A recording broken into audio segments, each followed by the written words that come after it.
তথাকথিত পরোটা ছেড়ে যদি একটু তেল কমযুক্ত পরোটা খাওয়া যায় তাহলে শরীরও যেমন ভালো থাকে, স্বাস্থ্যের দিকেও ঠিকঠাক খেয়াল রাখা হয়, আবার মনটাও আনন্দে ভরে যায়।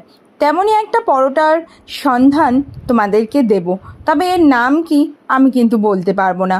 তোমরা দেখে অবশ্যই কিন্তু আমাকে কমেন্ট করে জানিও এই পরোটার নাম কি দেওয়া যায়।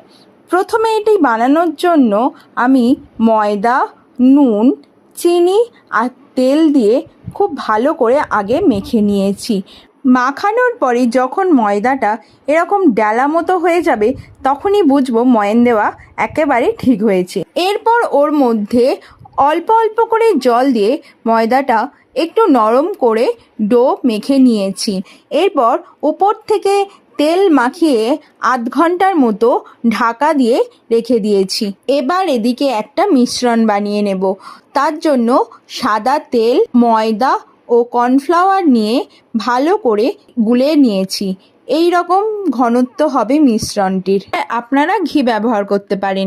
স্বাস্থ্য সচেতনতার কথা মাথায় রেখে আমি ঘিটা অ্যাভয়েড করে গেলাম, তবে ঘি ও সাদা তেল দুটো একসাথে মিশিয়েও ব্যবহার করতে পারেন।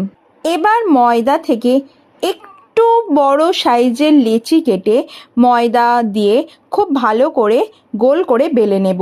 তারপরে ওই যে ময়দার আর তেলের মিশ্রণটা করে রেখেছি ওটা উপর থেকে ভালো করে মাখিয়ে নিয়ে ছুরি দিয়ে বা যে কোনো কাটার দিয়ে লম্বা লম্বা করে কেটে নেব। কাটা হয়ে গেলে ওই কাটা অংশগুলি হাতের সাহায্যে এক জায়গায় নিয়ে এসে ভালো করে হাত দিয়ে লম্বা লম্বা করে নিয়ে এইভাবে হাতের মধ্যে পেঁচিয়ে নিয়ে হালকা হাতে বেলে নেব। যদি বেলতে সমস্যা হয় তাহলে সামান্য একটু উপর থেকে ময়দা ছড়িয়ে দেব, তবে বেশি পাতলা করব না, একটু মোটা রেখেই বেলবো। তারপর পরোটা একটা ননস্টিক কড়াই হোক বা চাটুর মধ্যে দিয়ে দু পিঠ ভালোভাবে সেঁকে নেব।